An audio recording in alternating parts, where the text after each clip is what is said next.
So if you were to ask me 2 years ago, 3 years ago, what kind of adjustment appraisers will make when it comes to a pool, my answer would usually be $10,000. That's about as much as you can get on the value. Well, that's changed, right? I mean, our whole market has changed after the pandemic. People value backyards more because people were spending more time there. And then values went up in general. So it's really hard to say that everything got extra value except for pools. That's not true, right? So yesterday I actually called one of my appraiser friends and had her chat it out with me. She didn't want to commit to numbers, but I got her to give me some numbers. But in addition to that, we pulled some numbers from some appraisals that we've had recently in the last 6 months or so that had pools, just to kind of see what they're gauging at. And so I have some food for thought for y'all to kind of think about as you're pricing out your houses. But $10,000 is not it. Now, I will say this is always up for interpretation with an appraiser. I have to add that as a caveat because I can't say for sure you'll always get this, but I think that it will make you happy that these adjustments have really happened. Now, she says that the things you've got to look at is how old is the pool?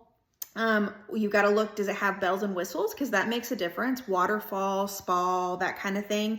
And also she will give a different value sometimes when the price point is different. For instance, a $200,000 house with a pool may not be as maintained as a $500,000 house with a pool. And so that can make a difference for her too. But the biggest takeaway that I had with this conversation, and I completely forgot about this, but it is a guideline with underwriters that if they see a line item adjustment of more than 10% of a sales price, then they really start questioning it. They want to know more. It gets a little more sticky.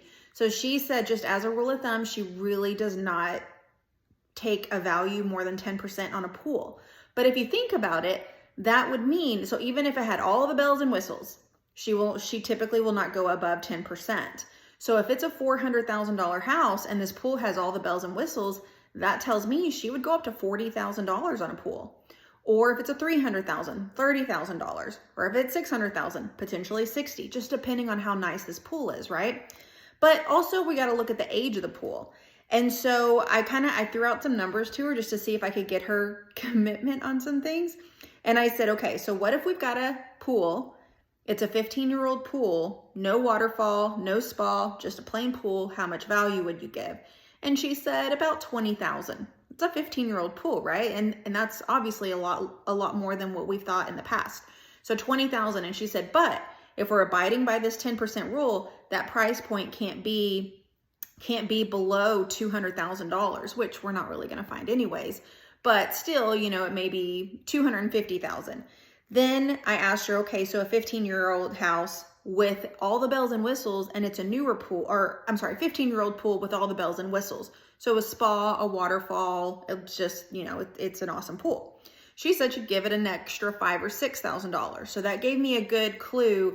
The bells and whistles equivalent to pushing it up to about $5,000 or $6,000 more.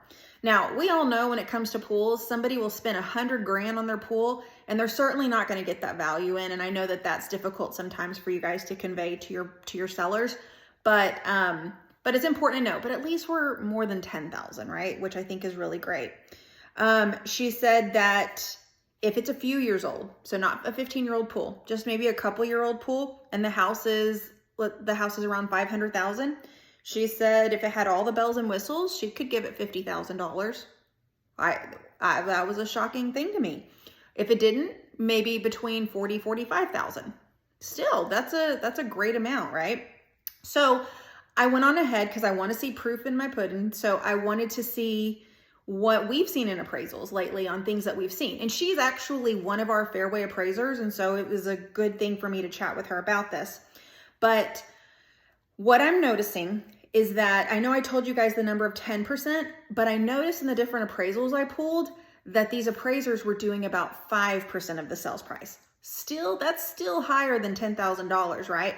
But I'm noticing about 5%. So I have an extreme one to tell you about, but it's still a 5% one.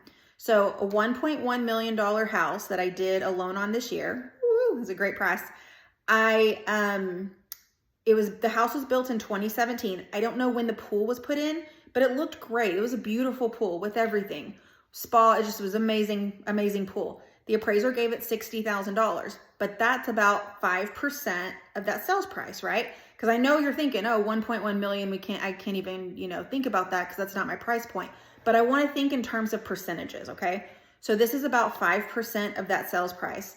Then I found an appraisal that the price is $419, all the bells and whistles, spa and waterfall. The appraiser gave that $25,000 in value. So again, we're back to that 5% of that price.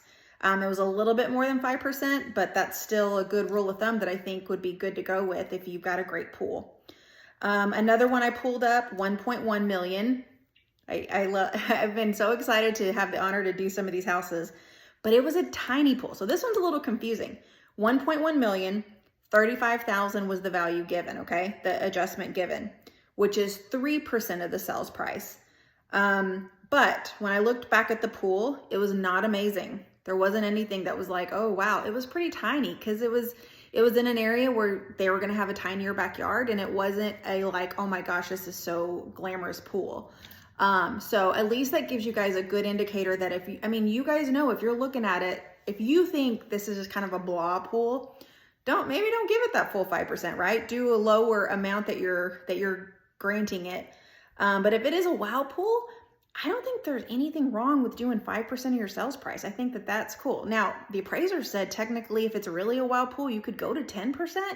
But if you want to stay a little conservative, just to give your seller some conservative numbers, especially with the market a little rocky right now, 5% doesn't sound like a crazy number. Now, again, all my caveats, go over this with your broker, go over, know that, every appraiser is different. They're not always the same. They're not all equal.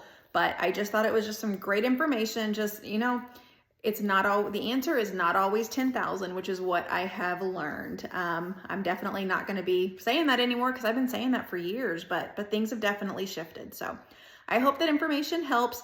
If you want to bounce something, an idea, just want me to check it out with you, look at it, just let me know. Give me a holler, text me the address to look at, and I would be happy to help. I'll talk to y'all later. Bye.